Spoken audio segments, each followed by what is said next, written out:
तेजस्वी प्रसाद यादव लगातार चुनाव की तैयारियों में व्यस्त हैं।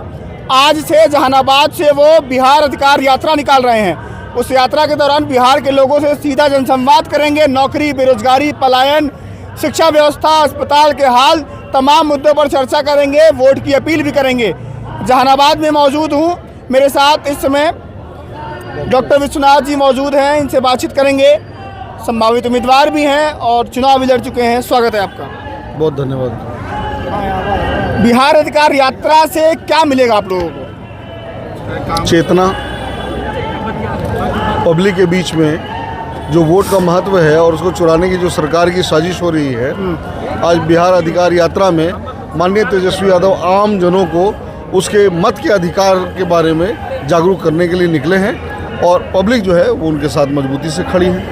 मोदी जी का देख रहे हैं कि पिछले एक साल में तो कई दौरे हो चुके हैं। पिछले 2-3 महीने में 3-4 बार बिहार का दौरा मार चुके हैं। क्या लगता है कि बिहार प्रेम दर्शाता है उनका कि क्या है फिर ये?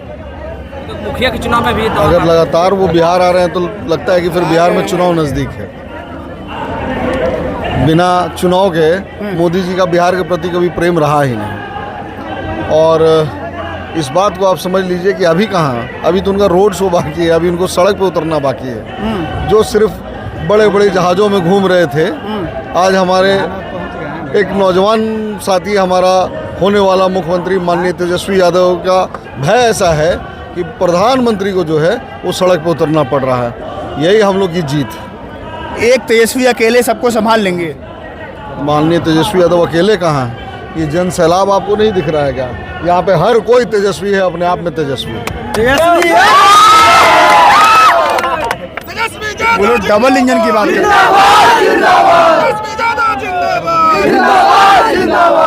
विश्वनाथ यादव जिंदाबाद, तेजस्वी यादव जिंदाबाद, इस बार बिहार को उनको खोने के लिए डबल नहीं, ट्रिपल, 4, 5, 6, 10 इंजन उनको कम पड़ने वाला है।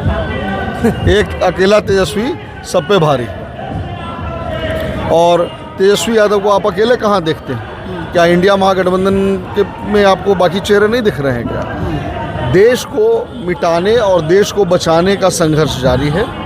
इंडिया महागठबंधन देश को बचाने के लिए, उसके अस्तित्व को बचाने के लिए लगा हुआ है और इंडिया गठबंधन जो है वो देश को और उसकी संस्कृति को मिटाने में लगा हुआ है।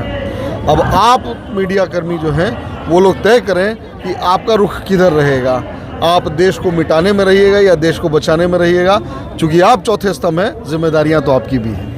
सीमांचल गए थे, पूर्णिया, लगातार घुसपैठिया जो शब्द है वो मोदी जी हो या बीजेपी के नेता हो, जेडीयू के नेता हो, उनके जबान से छूट नहीं रहा है। घुसपैठिया घुसपैठिया, ये इतने घुसपैठिया बिहार में आ कैसे गए?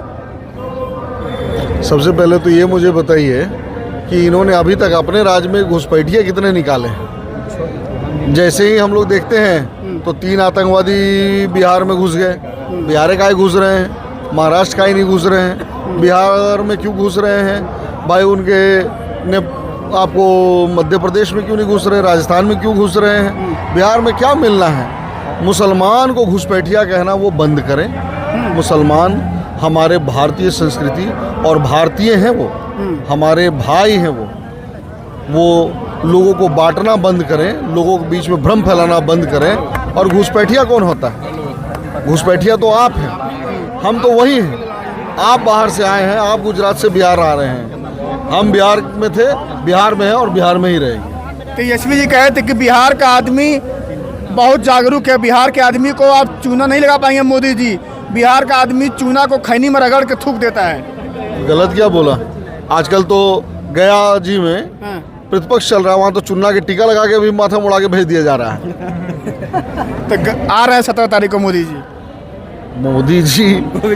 मोदी जी अपनी माता जी का श्राद्ध करने आ रहे हैं, उनका स्वागत है।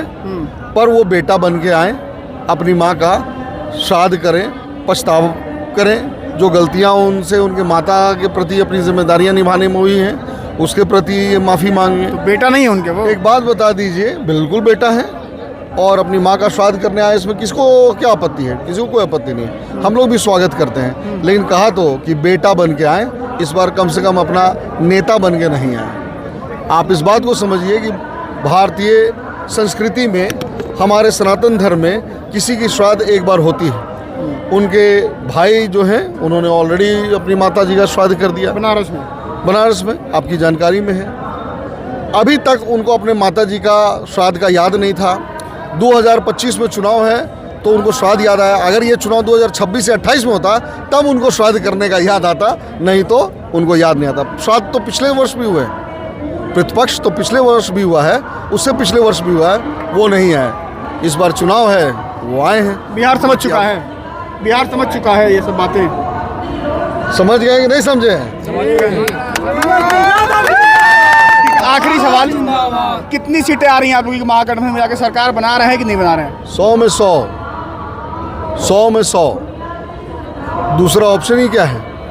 माननीय तेजस्वी यादव से पहले जो वर्तमान में आज सरकार में बैठे हैं, वो डबल इंजन हो, ट्रिपल इंजन हो, ये वो लोग हैं जिन्होंने बिहार को लूटने और बर्बाद करने का काम किया है। आज अधिकारियों और पदाधिकारियों के पास सैकड़ों करोड़ रुपए निकल रहे हैं और इतना कि रात भर जलाने के बाद भी उसके राख से नाला जाम हो जा रहा है।